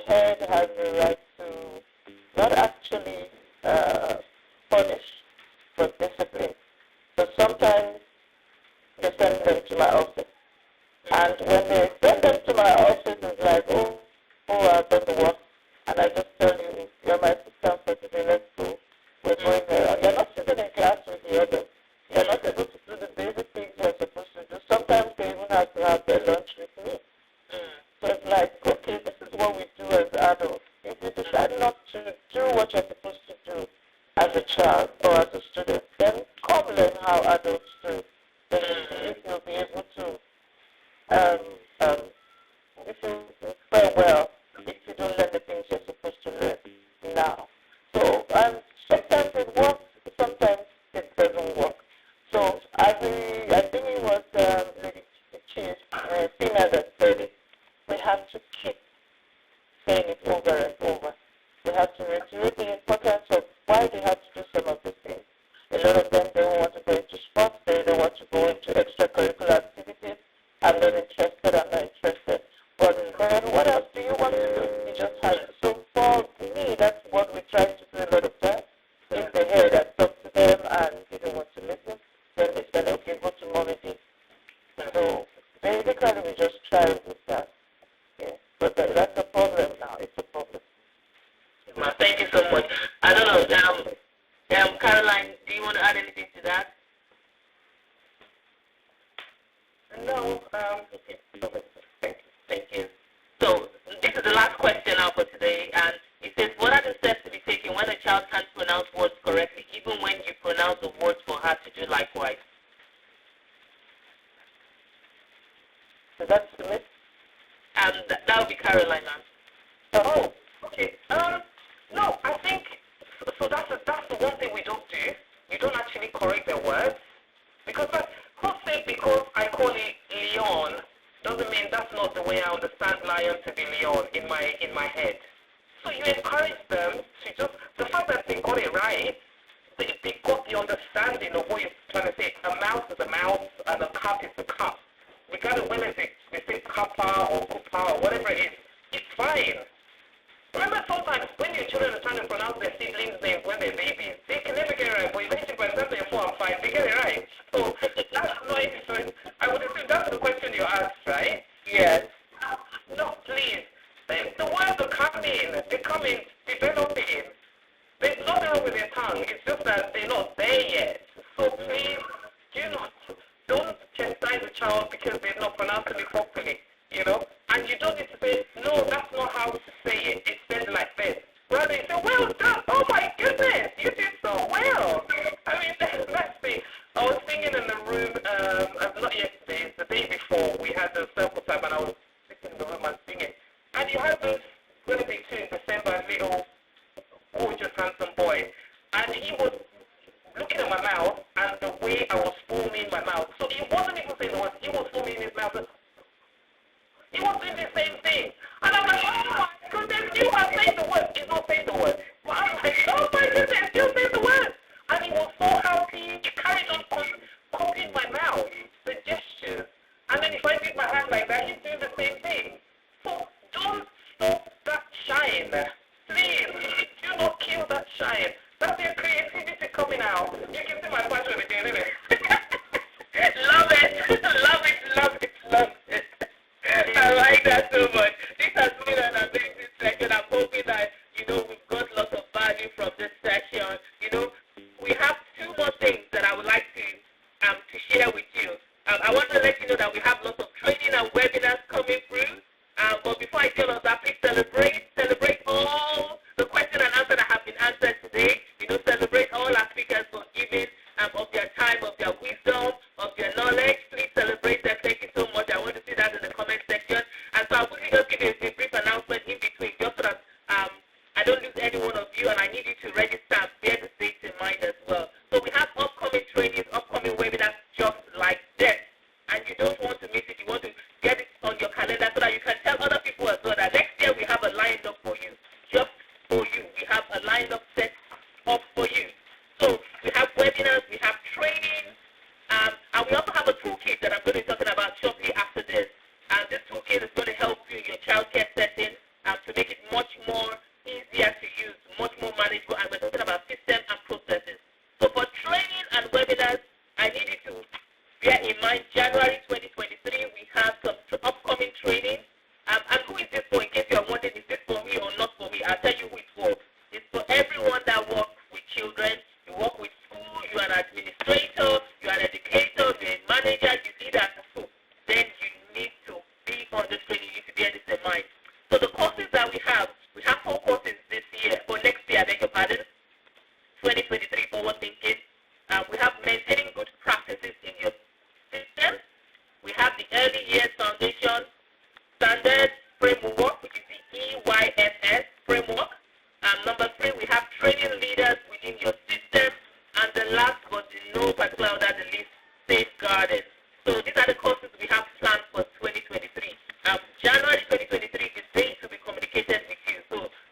email this to. I hope you are following Alpha on the spot childcare. If you are not, now is a good time to do that. Please follow them. You get all the information. You can even ask questions there as well. In terms of webinars, we have another webinar planned for April 2023. And the most important one, well, all of them are important, but this one I want to highlight and make a lot of noise about. July 2023. If you did not attend July 2022, you don't want to miss July 23. Oh, I'm telling you right now, you want to go and bookmark it and say July 2023, something special is happening. Because we had the first one this year and it was astounding. Like I said, we had lots of notable people with experience come and share their wisdom with us. Tina was there. Of course, Caroline was there. We had Miss Ronke Shoyombo in our house as well. We had Fela Grosoye. So do I need to say more to you? Please save this date in your diary. Also, I just remember something else I want to say. That Mommy Dara there. So even though it was social, it was yeah, she was there as well. Mommy Dara was there. Yeah, you could see. So you don't want to miss out. Thank you so much for adding that to that. Anyone else? Live. Mommy Dara, we might have to get you in live in July, so we'll get you the date. We'll have to get you live. Awesome. So exciting days are ahead, guys. Exciting days are ahead. And also, Tim, if you can help me with the WhatsApp link right now, I want to talk about the WhatsApp link as well. So please, we have a free, did you hear free? And it's not just anyhow, I'm sure this is a free session, we are having, and you got value. And so when I say there's a free WhatsApp group, you know what I'm talking about. You know you're going to be getting value. It's not slow. It's not soft. You're going to get massive content that would help you in your child care journey. So please join our free WhatsApp group. The admin will put all the details in the comment section. So click on the link to join us. I don't want to forget that while I am rounding up. So the last thing on my agenda, there you go. The link is there, guys. The link is there. The link is there. Click, click, click, click, click. Click and join us. And share, please. It's a free community for Alpha Global community. You will get lots of value. It will help you. It's a place where you can be free to be the best child care provider ever. So you get resources to help you. Can I also say, for those of you that are into teenagers and teenage advice and stuff, if you click on that, you get Venus link. Then you can join. You don't have to join Alpha itself. You can join Venus link. So we are linked on with Tina, and she is a part of the house. But if your specialty is really young adults, click on the link. They will share Fina's link on there, and you can join Fina as well, because she's got a beautiful community. So all of those things she shares online, you can imagine what she shares with the community, and I'm part of the community, so you can imagine what I get as well. So well done. Because I've got teenage children. I've got 3 teenage children.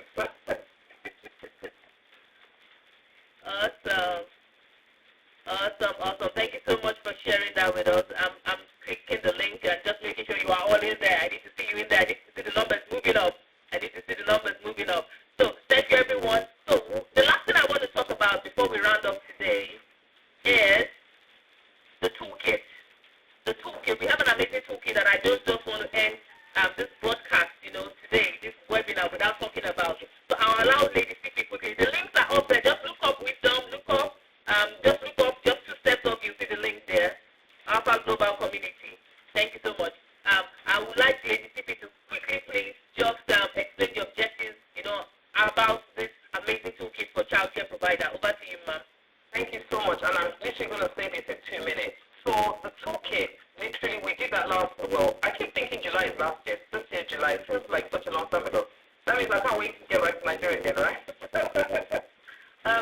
So the toolkit is literally for good practices for you. So it talks about everything you need to run a good childcare setting.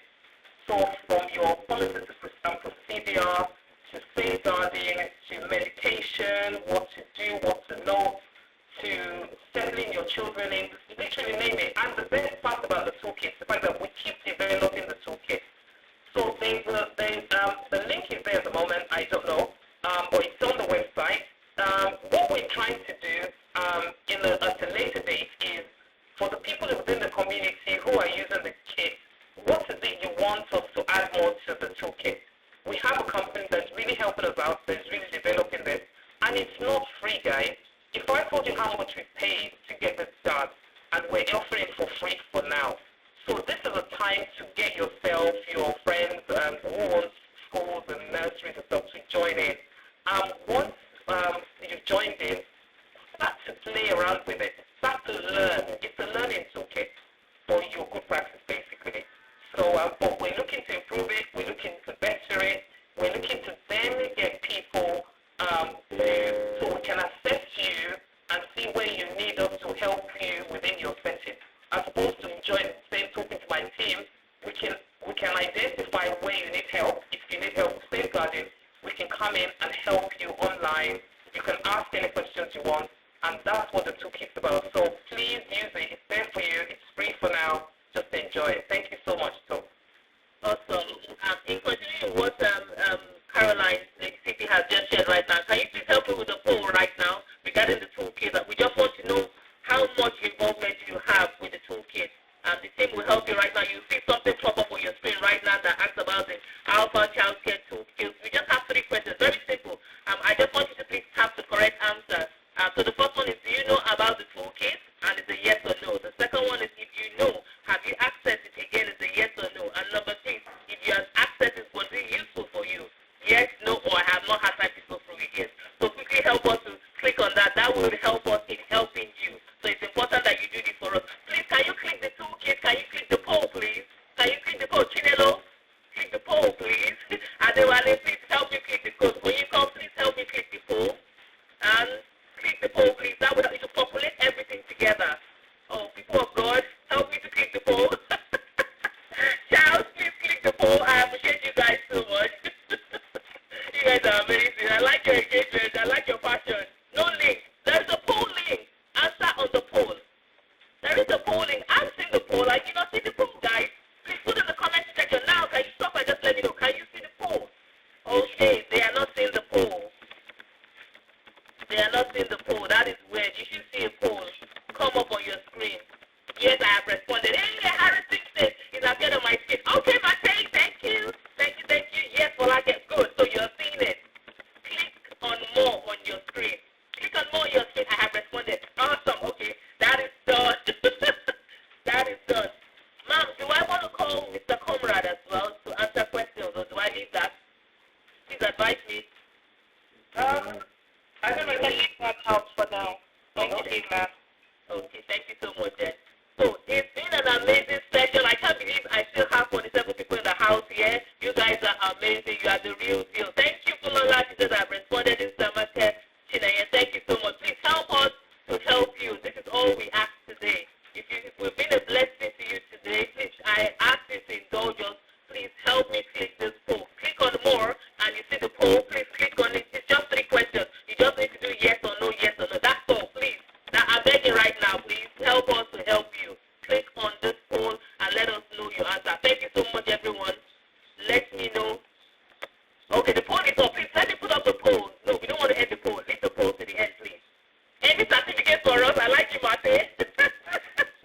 Oh, you've got a massive certificate of attendance, Mate, already. Thank you so much. Thank you so much. We're working on that. We're working on actually specifying all of the things we do. So please speak on with us. We're working on it as we speak. Also, I don't know if you've shared Fina's link. That's the next thing to do. Thank you. Sorry. That's all right. You're doing well. Go on. Let me see you. Go on. No, that's it. Thank you. Okay. So, please, the poll is still up. I still want you to fill it up because I need everyone to click on that link. So, it's still up right now. So, we have Fina who has something amazing to share with us. I know I wrote it down. I'm bringing up my paper now because I want to read out 10 ways to get your desire. Trust me, you want to have that. Done. Thank you, Agnes. Thank you so much. So, Miss Fina, over to you now to share this amazing slide. Even I'll be taking notes right now. Or screen grab, whichever way. Over to you, ma'am. And it's very, very quickly, guys, just to share 10 ways to get your children on your side. Could apply to parents, could apply to practitioners, just very, very quickly. Let's see, click down. Okay, so the first, oh, no, I'm going to be too late. The first bit is listening. Listening is your first way to their heart and getting them on your side. Okay, that's the first bit. And with listening, I've just got a few tips here. Get down to the same eye level as your child as they speak to you. Smile and give them affirming nods as they speak to you. Build on what they're telling you. So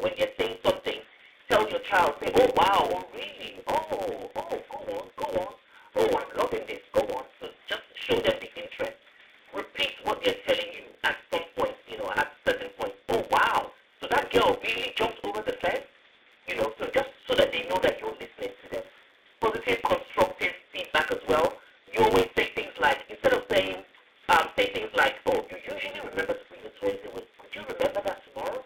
So rather than banging on about what they've not done, remind them of the good things they've already done and just encourage them to continue doing that. So those are the listening things.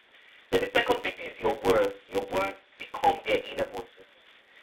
So a way to get to them, I have some scripts here that I've shared.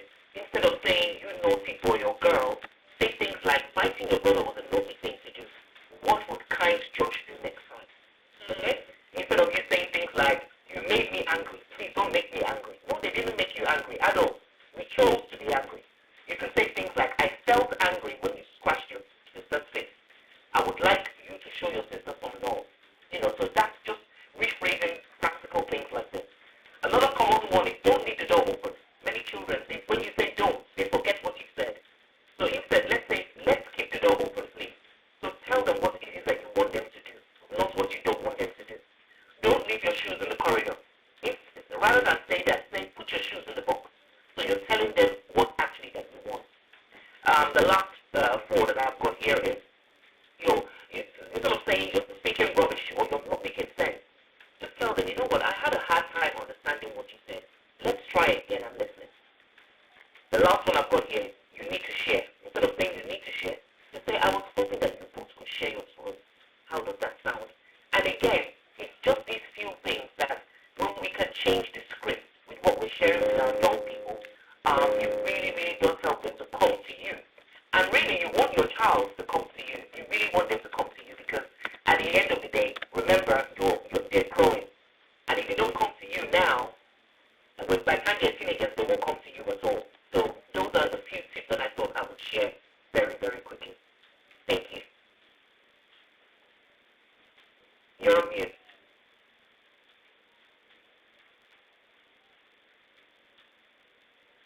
You're on mute, so. Thank you.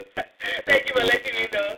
I said, just to repeat myself, I said, what an amazing way to wrap up today's section. It's been the bomb. You've been here with me from morning. Oh my God.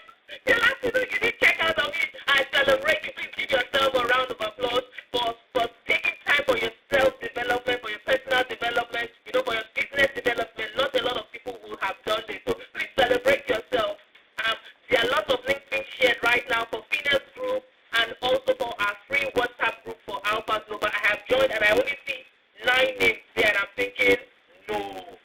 I'm counting, guys. Please go click on the link. I've just counted 9. There are more than 9 of us in here. So one of you have not joined. So I'm waiting for you in the group like that. Still looking. So please click on that link to join. Trust me. If you got value here, imagine what will be happening in the WhatsApp group. Love your energy. Oh, thank you. I love my energy too. Oh, you need to get to the place you enjoy everything you do, honestly, guys. And you can tell from everyone here, from Peter that has spoken to Mommy Dara, to Lady Stevie, to Mrs. Evie. Everyone is passionate and we are doing what we love to do.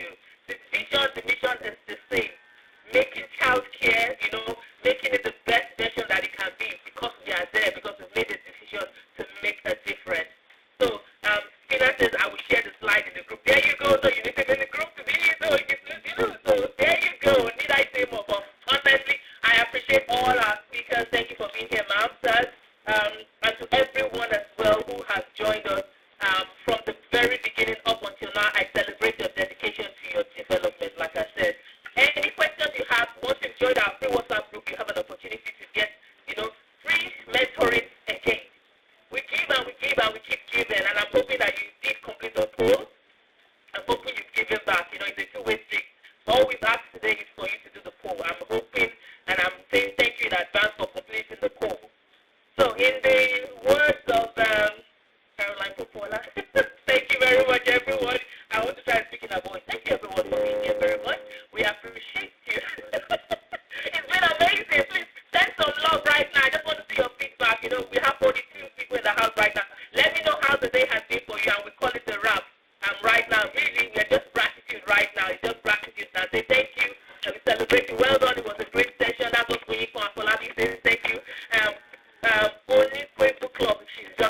working. Awesome. We love the smile. Lots of clapping from Paulina. Thank you so much. Again, we have the link to join Spinner's Group and also to know about Alpha Global courses.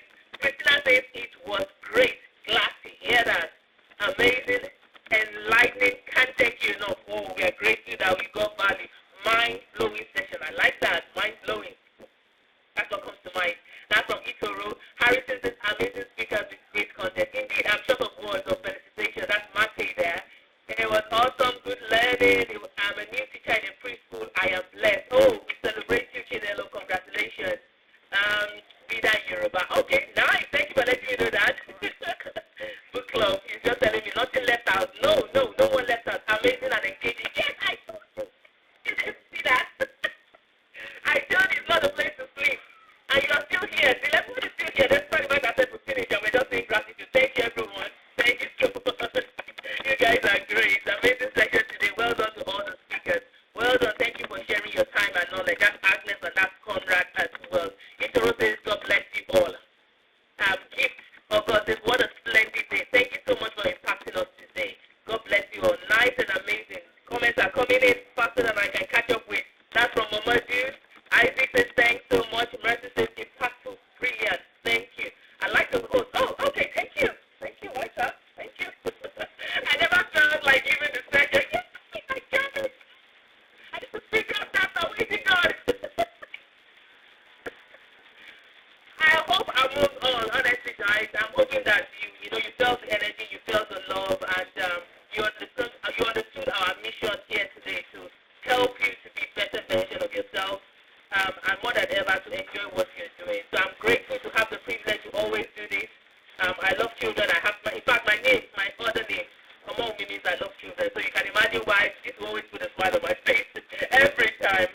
And children love me and I love children. So thank you everyone for being here.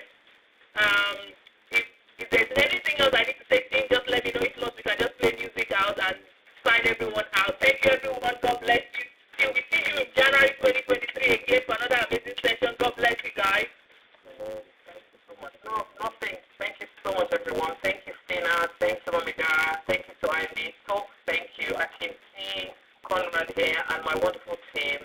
You're just incredible. Emmanuel, I think I sent you a message that you should link up with my team and we will get you the flashcards. I think it was you. And then I think it was Matthew or somebody that said they're from Ghana. I said link up with the team again. Let's see what we can do with your Ghanaian teachers. If there's any way you can put people together and you want us to come and speak to them, Stina, you can see Stina nodding. I haven't even called her name yet. You can see her nodding. So the bottom line is getting it right, starting right,